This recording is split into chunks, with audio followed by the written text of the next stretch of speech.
Hello. आज फॉक्सन बीच पे जाया जाएगा। जैसा कि देख सकते हैं वेदर बहुत ही अच्छा है, तो लेट्स रॉक एंड रोल।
फॉक्सटन बीच के लिए पोस्ट कोड लगा दिया है। 65 माइल्स दिखा रहा है। ऑलमोस्ट 1.5 आवर्स, बस 2 आवर्स से ज़्यादा लगेगा क्योंकि ट्रैफिक रहता है। सनी वेदर है तो काफ़ी ब्रेकडाउन रहेंगे, डाइवर्जेंस रहेंगे, बट देखते हैं। अगर नहीं पहुँचे तो वापस आ जाएंगे, बट व्यूज़ को एंजॉय करेंगे। बाय। जैसा कि देख सकते हैं बहुत ट्रैफिक बढ़ता जा रहा है। गलती मेरी है, सुबह जल्दी स्टार्ट करना चाहिए था। अभी पीक आवर्स हैं, तो अभी के लिए इतना ही।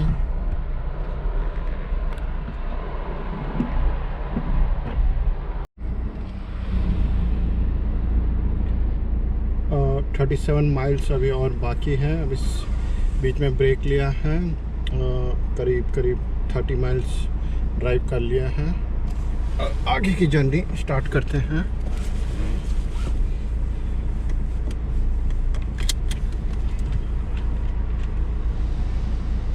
New estimated time of arrival is 15:33.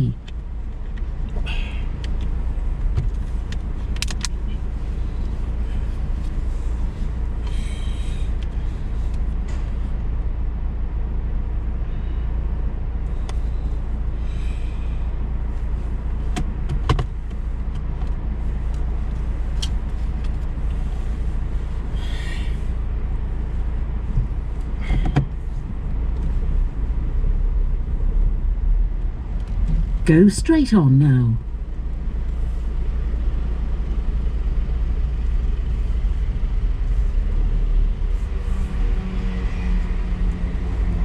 बहुत ही छोटा सर्विस स्टेशन था, बट ठीक था। 10-15 मिनट ब्रेक लेने के लिए।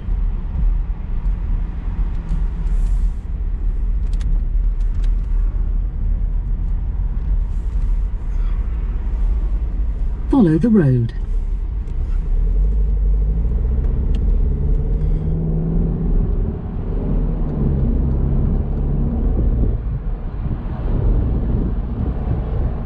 Prepare to turn half left. अभी मेडस्टोन एरिया में है। डायरेक्ट डोवर की रोड ब्लॉक है, बट डाइवर्जन लेके जा रहे हैं। Turn half left after 400 yards onto the M20 towards London. ये लंदन क्यों ले जा रहा है पता नहीं। Turn half left now.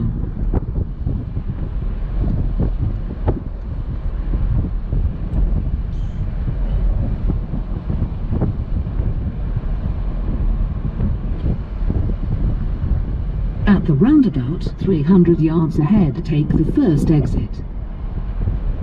First exit या एसफोर्ड। Take the first exit at the roundabout. तो फर्स्ट एग्जिट एसफोर्ड जाएगा। ऑलमोस्ट फर्स्ट एग्जिट के लिए कुछ नहीं करना है, लंदन वो जा रहा है। चलिए आगे राइट डायरेक्शन में। अब एसफोर्ड।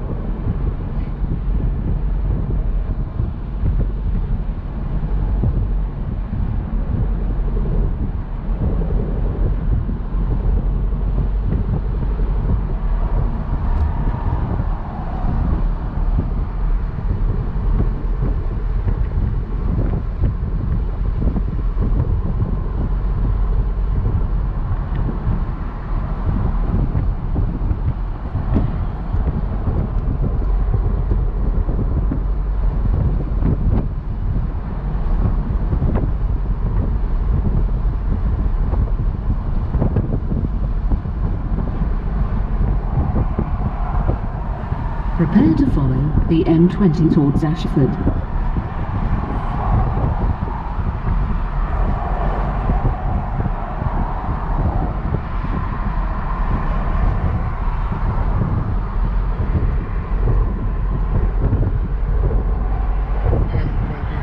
एशफोर्ड पे चल रहे हैं।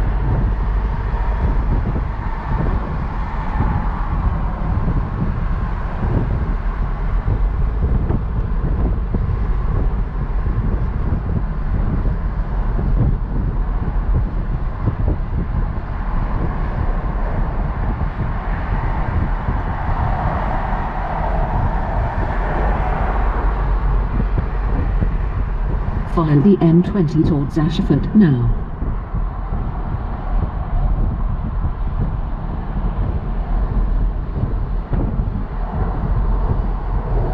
साइड वाली रोड मेडस्टोन को चली जाएंगे।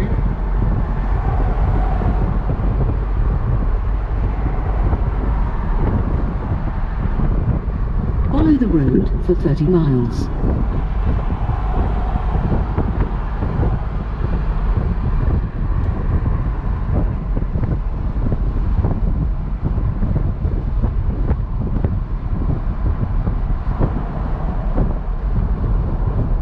और 30 माइल्स के लिए अब फॉलो करना है तो न्यूज़ लॉन्ड्री लगा लिया जाए। ये स्पष्ट करता है और ये कहता है कि ये जो इस तरह की भावनाओं को, जैसे आपने भी कहा कि कोई मुझे क्यों बताएगा, तो वो डिफरेंशिएट करते हैं इस चीज़ को।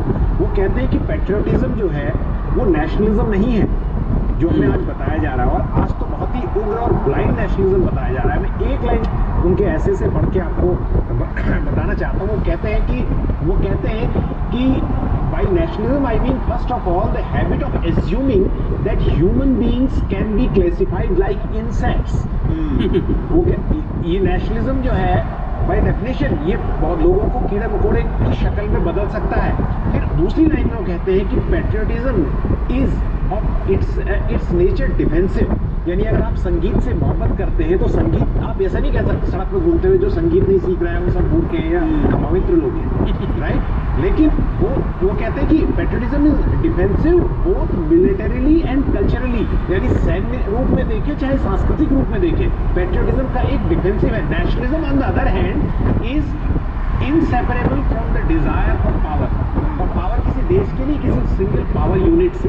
अभी लंबा ऐसे है, हम इस बात सजेस्ट कर रहे हैं कि आप इसे पढ़िए और समझिए, लेकिन हम इसी वक्त में आपको टैगोर को याद दिलाते हैं। वो तो पेट्रियोटिज्म के प्रति भी चेताते हैं, और टैगोर ने कहा था कि I will never allow patriotism to triumph over humanity, मानवता के ऊपर। ये टैगोर लिख रहे हैं 1910 के दशक में, ये बता रहे हैं वहाँ में। और फिर अपने दोस्त जो एम बोस को लिख रहे हैं कि पेट्रियोटिज्म के बारे में वो लिखते हैं, और इसमें मैंने बहुत पहले क्विंट में एक आर्टिकल भी लिखा था। वो कहते हैं कि मैं हीरे की कीमत में कंचे नहीं खरीदूंगा, राइट। इसका मतलब ये नहीं है कि वो ये कह रहे हैं कि झंडा मत फहराओ, वो ये कह रहे हैं कि आप राष्ट्रीयता को या देश प्रेम को इससे कहीं ऊपर ले जाओ, झंडे तक। और आज मैं बताया जा रहे झंडे के कई वर्जन थे। केसरिया रंग में क्या बुराई है? कोई बुराई नहीं, बलिदान का प्रतीक है, हमारे झंडे में है, भगवा रंग हमारे झंडे में है, इसीलिए तो है। लेकिन झंडे के कई वर्जन थे, कम से कम 5 वर्जन के बारे में मुझे मालूम है। एक वर्जन तो खुद 1917 में तिलक साहब ने जिसको इंडोर्स किया था वो था, उसके बाद गांधी आए। तो ये लंबी बहस है, कभी आगे बात हो सकती है, लेकिन आज की डेट में तो ये कहना है कि सिनर्जी के बगैर और डेमोग्राफिक डिविडेंड को इस्तेमाल किए बगैर सिर्फ तिरंगे को डीपी पर लगा, और मैं तो पर्यावरण कवर करता हूँ, मैं तो कहूँगा भैया तिरंगे को भी अगर इस्तेमाल करें तो कपड़े का करें और उसे दोबारा इस्तेमाल करें, उसे सम्मान के साथ रख दें इस्तेमाल के बाद। जो प्लास्टिक के तिरंगे हैं ये फिर आपकी नालियों को ब्लॉक करेंगे। और आपने जिक्र किया टैगोर के, तो टैगोर और गांधी के नेशनलिज्म पे बड़ी उदात्त और बड़े खूबसूरत खतों किताबत है, लेटर्स के आदान प्रदान है, उसको भी पढ़ा जाना चाहिए। सुधीर जी, ये जो पूरी कंट्रोवर्सी चल रही है इस पर आपकी प्रतिक्रिया क्या है? तिरंगे को भी घसीट लिया गया है विवाद में। तिरंगा को घसीट लिया गया, और तिरंगा आपने देखा होगा कि योगा डे में तिरंगा का कैसे इस्तेमाल किया गया है, वो भी आपने पिक्चर्स देखी है। तो जोक्स अपार्ट, क्या नेशनलिज्म का दौर चल रहा है भारत में और पूरी दुनिया में काफी जगह पे ये दौर चल रहा है। तो नेशनल के दौर पे ऐसा है कि ठीक है नेशनलिज्म होना चाहिए, तिरंगा झंडा लहराना चाहिए, उसमें कुछ बुरी बात नहीं, अच्छी बात नहीं। जैसे आपने कहा कि लेकिन इसको कोई फोर्स नहीं करना चाहिए। मुझे कभी कभी डाउट होता है कि मैं भारतीय हूँ, मुझे कहने की जरूरत ही नहीं है। I'm born in India. I love India. This is my country. तो इसी वजह से जो तिरंगा यात्रा और बाकी जो सब चीजें जो रहती है, तो इसकी वजह से जैसे उदय जी बोल रहे कि वो देश को इंक्लूसिवनेस करने के बजाय, देश को मेल्टिंग करने के बजाय हर धर्म पंथ को वो डिवाइड नहीं करना चाहिए। देश को हर चीज को वो प्रतीक मना के कितना आप उधर उस साइड में हम इस साइड में, वो होना नहीं चाहिए। हर चीज को सिनर्जाइज करना चाहिए। हर जो युवा है, जो हर कम्युनिटी के लोग हैं, हम देखें तो देश की इकोनॉमी किस तरीके से नीचे जा रही है। श्रीलंका का एग्जांपल आपके सामने ही है। जो बांग्लादेश था वो सबसे नीचे था, जीडीपी में सबसे हाईएस्ट ग्रोथ बांग्लादेश का आज है।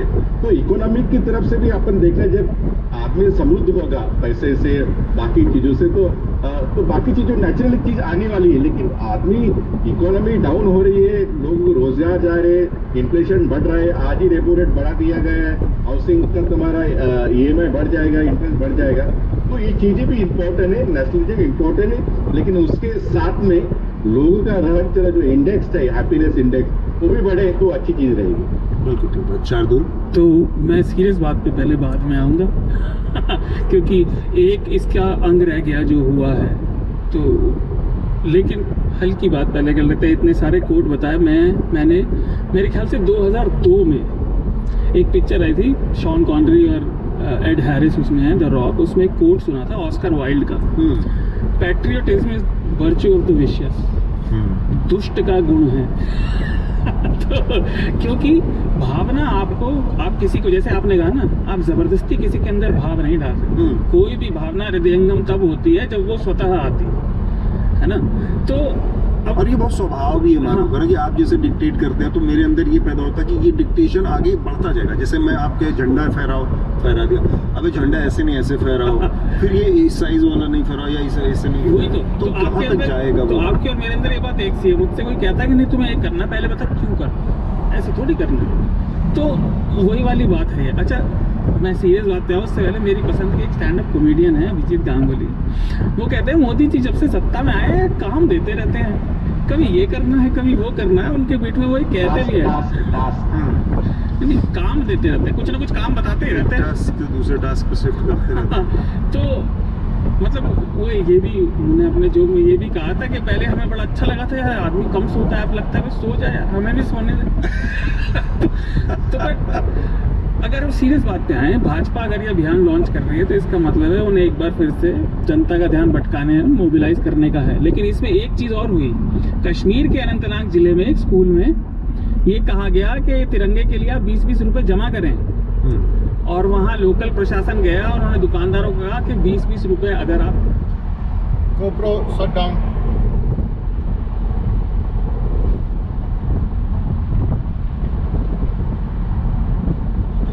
कुछ सिस्टम को सुधारने के लिए वो भ्रष्टाचार के दूसरे दरवाजे खोल देता है। तो आप ये सोचिए कि GoPro stop recording।